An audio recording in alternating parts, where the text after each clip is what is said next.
तरफ संभल हिंसा को लेकर सियासत का दौर देखा जा रहा है तो उधर दूसरी तरफ वक्फ संशोधन बिल पर भी सियासत कम नहीं है।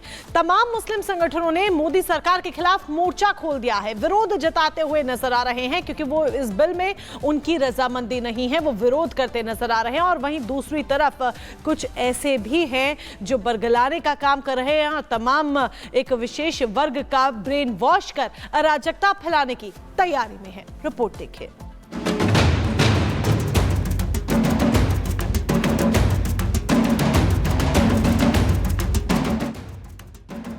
वक्फ पर ऐलाने जंग की ललकार,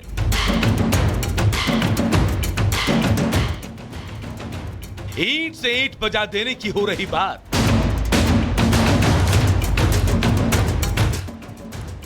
संसद से सड़क तक संग्राम,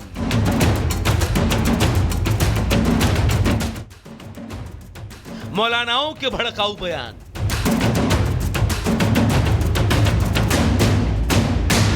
बाबा साहब आम्बेडकर जी ने जो संविधान हमें दिया है ना, जिस संविधान की रक्षा के लिए हम प्रतिबद्ध है, संविधान में वक्फ कानून का कोई स्थान ही नहीं है।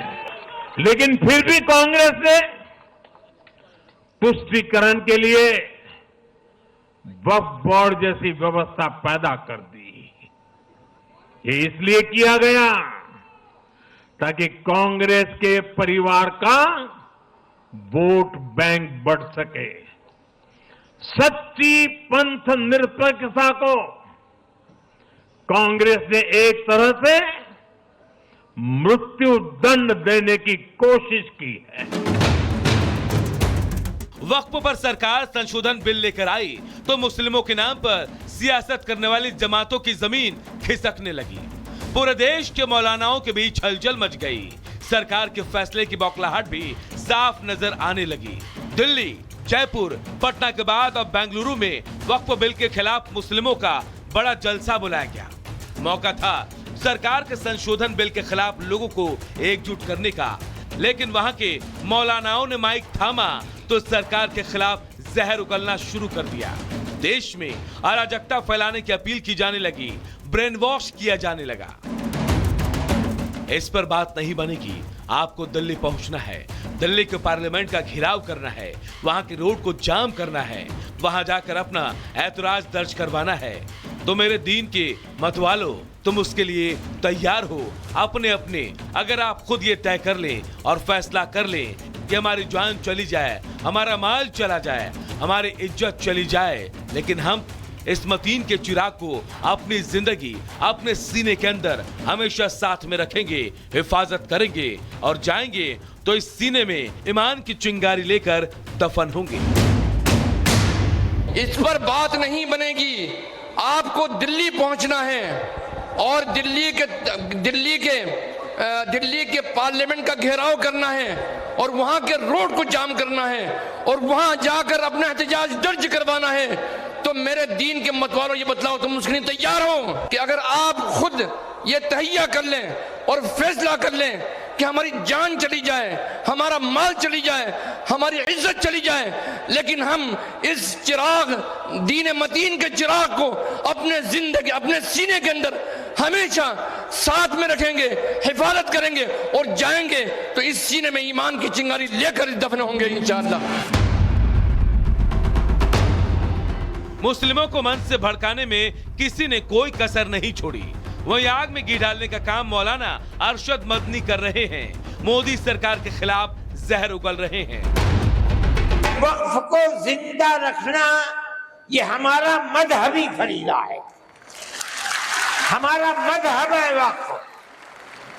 अगर आप उसकी तायीद करेंगे तो मुसलमान खुद फैसला करे कि आपकी गवर्नमेंट आपके मजहब को जिंदा रखना चाहती है या आग लगाना चाहती है।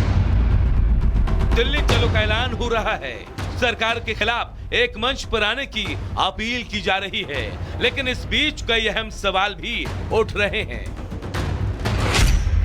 वक्फ में सुधार से आखिर असली परेशानी किसे है? क्या वक्फ में भरोसा करने वालों का संविधान में भरोसा नहीं है? क्या वक्फ के नाम पर कौम को भड़काना सही है? क्या मुस्लिमों को भड़काकर सियासी रोटियां सेकी जा रही है? कोर्ट के फैसले को बेईमान बताने वाले पक्ष में फैसला आने पर चुप क्यों हो जाते हैं? सवाल ये भी है कि क्या वक्फ बिल 2024 पर केंद्र सरकार को धमकी दी जा रही है और ऐसे बयानों से माहौल खराब नहीं होता? Bureau report, Republic Bharat.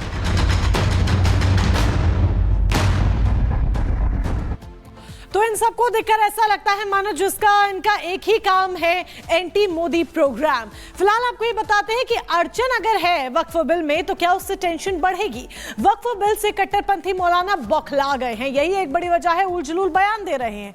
पहले जेपीसी में राय भेजने का प्लान बनाया गया था, गली गली मुसलमानों को भड़काया गया, उनको ब्रेन वॉश करने की कोशिश की गई, मस्जिदों में QR कोड अभियान चलाया गया, वक्फ संपत्ति छीनने की अफवाह फैलाई गई, मस्जिद और कब्रिस्तान पर खतरा बताया गया कि खतरा मंडरा रहा है। ओवैसी ने भी संपत्ति पर संकट की बात कही। अब मौलाना राजनीतिक दलों को डरा रहे हैं, बरगला रहे हैं, तुष्टीकरण वाली रणनीति का डर दिखा रहे हैं। मौलाना केंद्र सरकार को भी धमका रहे हैं, एक के बाद एक धमकी दी जा रही है।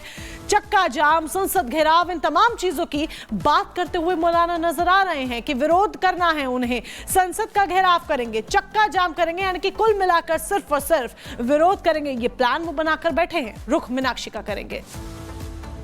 और सुरक्षा एजेंसियों की चाक चौबंदी का ही नतीजा है कि देश में आए दिन एक के बाद एक नशे की बड़ी खेप बरामद की जा रही है। ये नशे की खेप बाजार तक पहुंचने से पहले ही इसे पहले पकड़ लिया जाता है। अब अंडमान निकोबार की अगर हम बात करें तो इंडियन कोस्ट गार्ड ने एक नाव से 5.5 टन ड्रग्स की बड़ी खेप बरामद की है। किस तरीके से ये ड्रग्स उनके द्वारा बरामद की गई है, इस रिपोर्ट में देखें।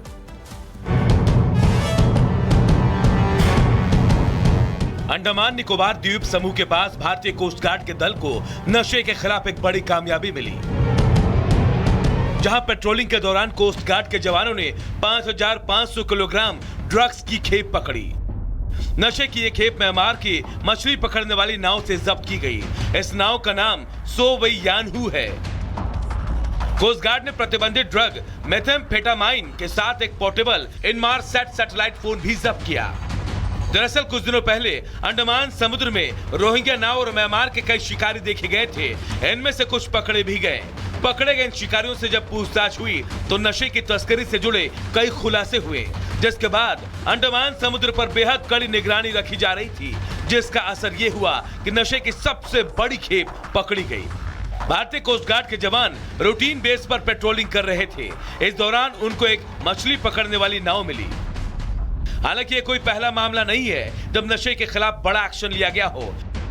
यह ऑपरेशन भारतीय जल क्षेत्र में अवैध मादक पदार्थों की तस्करी और अवैध शिकार के खिलाफ लड़ाई में एक बड़ी सफलता माना जा रहा है। यह भारतीय तटरक्षक बल द्वारा पकड़ी गई नशे की अब तक की सबसे बड़ी खेप है। इस घटना से साफ है कि अंतर्राष्ट्रीय समुद्री मादक पदार्थों का व्यापार बढ़ रहा है और नई चुनौतियां पेश कर रहा है। वहीं भारतीय कोस्ट गार्ड सीमा सुरक्षा और नशे के अवैध व्यापार को रोकने के लिए कितना प्रतिबद्ध है, ये एक्शन इसकी एक वानगी है। Bureau report, Republic Bharat.